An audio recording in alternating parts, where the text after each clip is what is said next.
따라서 나의 위로. 오늘 말씀은 바울에게 위로가 됐던 사람들에 관한 말씀입니다. 하나님은 우리를 위로하는 프로그램을 여러 가지 이렇게 갖고 있다고 제가 말씀을 드린 적이 있습니다. 하나님은 우리를 위로하는 분이 되시기도 하고, 또 하나님은 그 여러 가지 위로의 프로그램을 갖고 있습니다. 예수님의 별명도 위로자입니다. 보혜사라 이런 뜻을 갖고 있는데, 그 말의 뜻이 위로한다 이런 뜻입니다.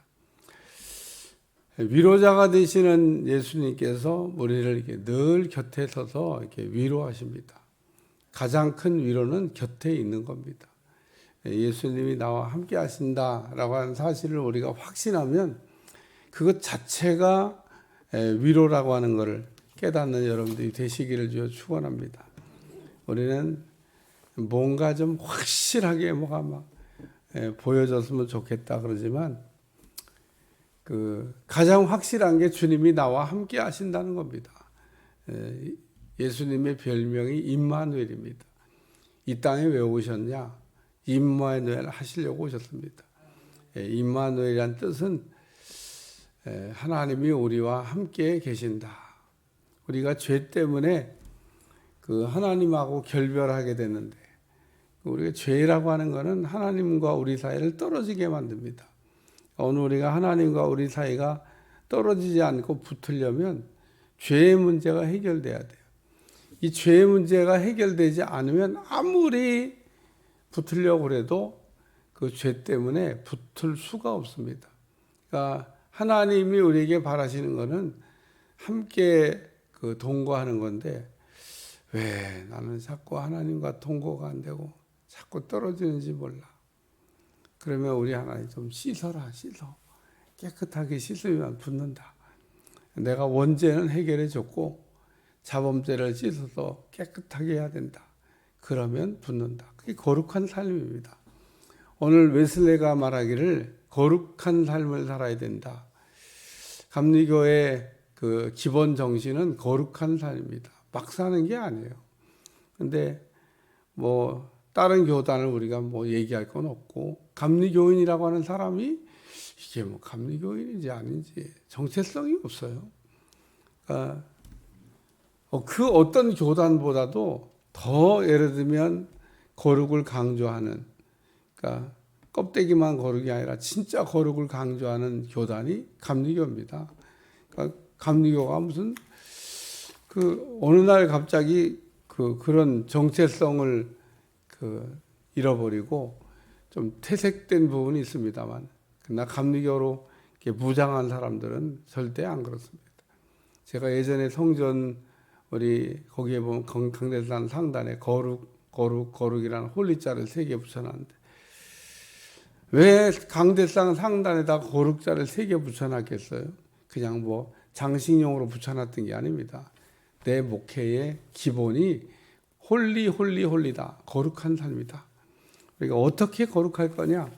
예수님께 책망받았던 이 바리새인들, 사두개인들처럼 그냥 겉만 거룩한 척하고 속은 거룩해지지 않은 그런 사람은 행복하지 않아요. 우리가 진짜 행복한 거는 겉과 속이 같이 거룩할 때 행복한 거죠. 우리가 겉과 속이 이게 다르면 누가 뭐래도 본인은 알아요, 본인. 우리가 겉과 속이 다른데, 예를 들면 이렇게 우리가 보면 행복한 것 보이는 것처럼 보이는 건요, 그거는 이미 양심이 화인 맞아서 그냥 막가는 인생을 살고 있다고 이렇게 생각하시면 됩니다. 그냥 마귀에게 속아서 행복한 것처럼 자기가 그냥 느껴지는 거지 진짜 행복은 아니다. 그런 얘기입니다.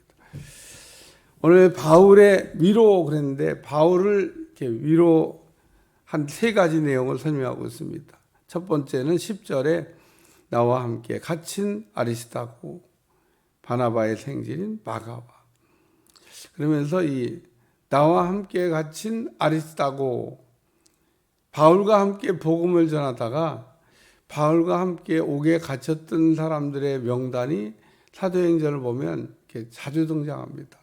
예를 들면 바울과 신라가 함께, 바울과 신라, 뭐 디모데 이런 분들이 함께 복음을 전하다가 바울이 예를 들면 저 많은 귀신 들린 여종을 했을 때 바울만 들어가냐? 아닙니다. 좀 같이 들어갔어요. 같이. 그러니까 이 감옥도 우리는 같이 갑니다. 뭐, 이 일은 바울 선생이 저질렀지 뭐 신라나 바나바가, 디모데가 저지른 거 아니잖아요. 그래도 다 같이. 여기 이제 보면 그래서 바울이 감옥에 갇힐 때 똑같이 무슨 다른 죄 짓고 갇힌 게 아니라 같이 이렇게 고난에 동참하는. 그래서 여기 아리스다고와 함께 고난을 이렇게 짊어져 주니까 얼마나 참 바울이 힘이 됐겠어요. 우리가 힘들고 어려울 때 힘을 보태면 힘이 됩니다. 가끔 이렇게 요즘은 뭐 구경하기 어려운 그림입니다만은 예전에 아버지가 탁 앞에서 니아까를 끌면 그냥 고사리 같은 애들이 뒤에서 니아까를 이렇게 막 밀고 가는 그런 풍경을 종종 볼 수 있는데 그 어린 애들이 뒤에서 미는 게 뭔 힘이 되겠어요? 그래도 그런 그림을 이렇게 연상해 보면 아이고 참 보기 좋습니다. 어린 아이들이 같이 아버지의 그 힘든 일에 보탬이 되는 거잖아요. 어쨌든 뭐 오늘 시대에는 보기 어려운 그림입니다만은 어쨌든 어린 아이들이 아버지의 힘든 거에 같이 동참해서 이 바울의 복음 전하다가 로마의 감옥에 갇혔을 때 함께 고난에 동참한 사람들이 많았다는 겁니다. 두 번째는 마가입니다. 마가. 이 마가는 2차 전도 여행 때 같이 동행하지 않았던 1차 전도 여행 때는 같이 갔어요. 2차 전도 여행을 출발하면서 이 마가 때문에 충돌이 일어났습니다. 바나바, 바울이 심히 다퉜다. 여러분 심히 다투는 것도 그냥 이게 참 훌륭한 분들이니까 굉장히 은혜스럽게 다퉜겠죠. 나는 그렇게 연상이 안 됩니다.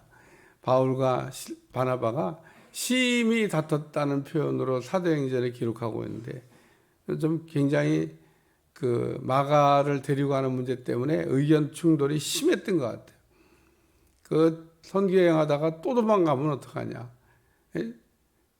지난번에 우리 같이 이렇게 가다가 밤빌리아에서 못 간다고.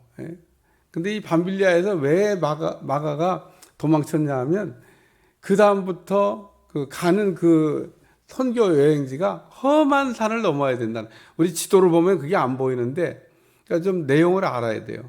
밤빌리아부터 이제 그 다음 선교 열정이 험한 산을 막 넘고 앞이 어떻게 될지 몰라요. 거기 지나다가 죽을지도 몰라. 그러니까 이 위험이 보통 위험한 일이 아닙니다. 우리가 그냥 지도를 보면 밤빌리아에서 어디, 이고디온, 뭐 이게 더베 막 가는 거가 평지로 내리는 거 평지가 아니에요. 산을 넘어야 되는 거, 산. 높은 산을 넘어야 되는데 아마 그랬을 거예요. 이 산을 넘어서 저 가자고요 지금? 아니 나 못 가. 그래서 거기서 배 타고 그냥 돌아가 버리고 바나바와 바울은 갔다. 우리가 지도를 이렇게 보면 평면으로 돼 있어서 여기 산이 있는지 뭐가 있는지 그래서 가끔 이게 좀 자세히 볼 필요가 있어요. 굉장히 높은 산이 있답니다. 그리고 위험한 길입니다. 도망쳤던 마가가 다시 데려가야 된다니까 바나바는 데려가자고, 바울은 못 데려간다고. 그래서 헤어진 겁니다. 바나바는 마가를 데리고 갔고 바울은 신라를 데리고 갔다. 가다가 디모데 픽업해가지고 2차 선교여행을 시작했고 이런 일이 있었던 내용입니다. 내용은. 그러니까 이 마가를 지금 마가에게 대하여 너희가 명을 받았음에 그가 이르거든 영접하라. 데려오라고 그랬던 것 같아요. 마가를 보고 싶다고. 곳곳에 나옵니다. 그래서 마가를 다시 불러가지고 바울이 이렇게 또 위로를 받으려고 하는. 이 마가가 마가복음을 썼어요. 여러분 마가가 아주 형편없는 사람이 아닙니다. 성경에 나온 이름을 이게 나온 사람들은 기록된 사람들 이름값 못하는 사람, 요 뒤에 나오는 이제 우리가 뒤에 읽으면 이름값 못하는 뭐 대마가 나옵니다만은, 그러나 오늘 우리는 이렇게 참 이 마가라고 하는 아주 훌륭한 바울이 조금 선교 여행에 삐걱삐걱, 이 마가가 잘하는 게 있습니다. 언어에 탁월한 능력이 있었던 것 같아요. 이 통역을 이렇게 잘해서 언어에도 뛰어난 능력을 가지고 있었던, 그러니까 아주 선교에 요긴한 사람인데, 어쨌든 뭐 여러 가지, 그러나 후에는 이 마가가 바울의 위로가 됐다. 세 번째는 유스도입니다. 유스도는 할례당이라고 오늘 본문에 기록하고 있는데, 할례당의 특징은 뭐냐 하면 무할례당을 무시합니다. 할례 받은 것을 중시하고 할례 받지 못한 것들이, 그러면서 할례 받지 못한 이방인들을 그 사람으로 이게 취급하지도 않고 가까이 하지도 않고 아주 엄격한 율법주의자라고 생각하면 됩니다. 근데 이게 개종이 잘 안 됩니다. 근데 이 유스도가 아는 예수도 너희에게 문하라. 그들은 할례파이나 아들 맞는 하나님의 나라를 위하여 함께 역사하는 자들이, 이런 사람들이 나의 위로가 되었느니라. 정말 변화되지 않는, 정말 바꾸기가 힘든, 저도 목회하면서 정말 사람 바꾸는 거가 목회인데 사람 바꾸는 게 참 쉽지가 않다. 여러분, 목회가 사람 바꾸는 거예요. 사람을 생각을 바꿔주고 인격을 바꿔주고 심성을 바꿔주고 예수님 마음으로 바꿔주고, 그래서 예수님 비슷하게 만들어 가는 게 목회입니다.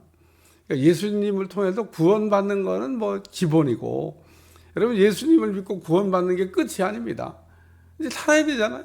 예수님 믿고 구원받기만 한 순간 이동해가고 다 천국으로 그냥 데려가 버리시면, 그러면 간단한데, 우리가 예수 믿고 구원받은 후에도 여전히 이 땅에서 뭐 예수님 믿었을 때나 안 믿었을 때나 똑같이 살잖아요. 여러분, 예수님 믿고 난 다음에 사는 거나 믿기 전에 사는 거나 뭐 사는 건 똑같아요. 근데 이제 달라져야 되는 겁니다. 달라져요. 예수님 우리가 믿어도 살고 안 믿어도 사는데, 우리가 믿고 나서 사는 삶이라고 하는 거는 예수님을 이제 닮아서 예수님을 얼마나 빨리 많이 닮냐, 그게 이제 우리의 행복의 척도를 가늠하는 겁니다. 사람들은 빨리 많이 바뀌려고 생각 안 하고, 뭐 그냥 다니다 보면 뭐 어느 날 조금 변하겠지, 뭐 변하긴 변합니다.